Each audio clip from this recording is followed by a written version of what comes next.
आज हम लोग करेंगे क्वेश्चन नंबर 41 जिसमें कहा गया है कि car is speeding up on A horizontal road, यानी कि एक कार है और वो कार जो है स्पीडिंग अप हो रही है ए एक्सेलरेशन से। ठीक है, ये कार हो गई हमारी। कहता है consider the following situation in the car. A ball is considered the following ball is suspended from the ceiling through a string and maintaining a constant angle with the vertical। यानी इसकी ceiling पर, इसकी छत पर एक ball लटका हुआ है और वो कांस्टेंट एंगल मेंटेन किए हुए है थीटा। तो देखो, इसको हम लोग अलग से समझते हैं कि मान लीजिए ये वर्टिकल है और वर्टिकल से वो एक एंगल मेंटेन किया है इसने। तो यहाँ पर हम ये देख लें कि जो एंगल मेंटेन किए हुए है वो कितना एंगल, मान लीजिए ये इसका वजन नीचे की तरफ काम करेगा mg, और यही वर्टिकल हो गया और वर्टिकल से वो थीटा, मान लीजिए ये थीटा एंगल मेंटेन किए थे तो ये थीटा होगा तो ये भी थीटा हो जाएगा। अब ये वाला एंगल उसका क्या बनेगा, मतलब ये कंपोनेंट क्या बनेगा, mg cos थीटा, और ये वाला एंगल ये क्या बनेगा, कंपोनेंट mg sin थीटा। ठीक है, यानी mg को हमने ब्रेक कर लिया, mg cos थीटा और mg sin थीटा। अब हम जानते हैं स्यूडो फोर्स, वो स्यूडो फोर्स चूंकि बॉल भी एक्सेलरेशन से आगे बढ़ रही होगी, तो जो बॉल पर जीरो फोर्स लगेगा वो ए एक्सेलरेशन और मास का प्रोडक्ट होगा, यानी m इंटू ए। अच्छा, तो अब एम ए जब यहाँ काम कर रहा है तो ये देखिए थीटा हो गया, ये वाला एंगल बनेगा 90 माइनस थीटा, ये पूरा 90 डिग्री है तो ये थीटा है, 90 माइनस थीटा।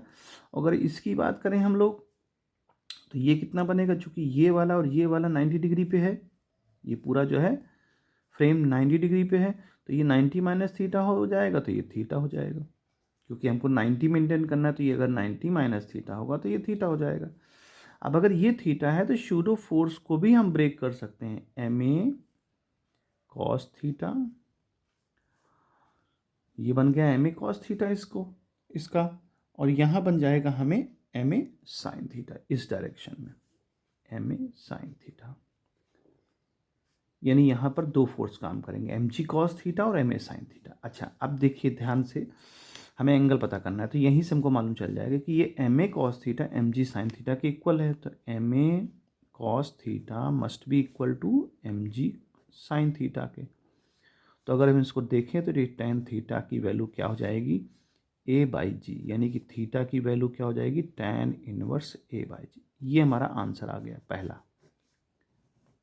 अब दूसरे आंसर की बात करता है, वो कहता है कि a block is kept on a smooth incline and does not slip on the incline, find the angle of inclination। तो मान लीजिए वहाँ पर एक हम इंक्लाइन प्लेन रख दें और इस इंक्लाइन प्लेन पर एक कोई मास रख दें तो वो मास स्लिप ना करे, उस केस में मास स्लिप ना करे। तो मान लीजिए ये इंक्लाइन प्लेन है, अब यहाँ पर आपने एक मास रख दिया, m मास रख दिया, तो भाई देखिए अब चूंकि ये मास भी चल रहा है ए एक्सेलरेशन से तो इस पर भी एक स्यूडो फोर्स काम करेगा, जाहिर सी बात है। वो कितना करेगा, तो वो भी m इंटू ए से करेगा, ठीक बात है। अब चूंकि इसका वेट नीचे की तरफ काम करता है हमेशा तो mg हो गया, तो mg के भी यहाँ दो टुकड़े कर सकते हैं हम लोग, ठीक है। mg के दो टुकड़े कर सकते हैं, एक कर सकते हैं हम लोग mg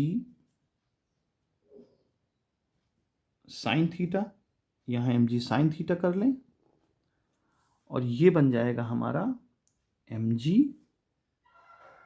cos थीटा, क्योंकि ये एंगल थीटा है।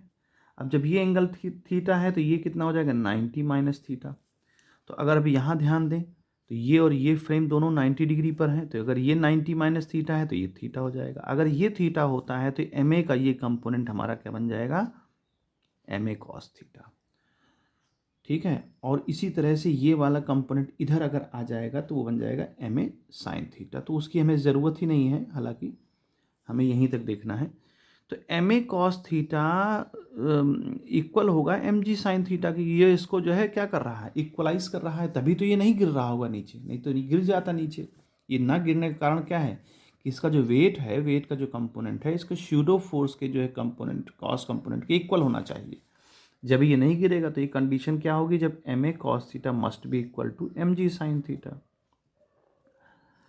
जैसा कि यहाँ पर हम लोगों ने देखा था कि M A cos theta M G sine theta के इक्वल होगा, तभी ये अपना एंगल बनाए रखेगा कांस्टेंट। इसी तरह से ये न गिरने के लिए M A cos theta M G sine theta के इक्वल होना चाहिए। तो यहाँ से भी अगर हम देखें तो टेन थीटा की वैल्यू क्या आ जाएगी, ए बाई जी, यानी थीटा की वैल्यू कितनी हो जाएगी, टेन इनवर्स ए बाई जी। दोनों केस में यही आंसर आ रहा है।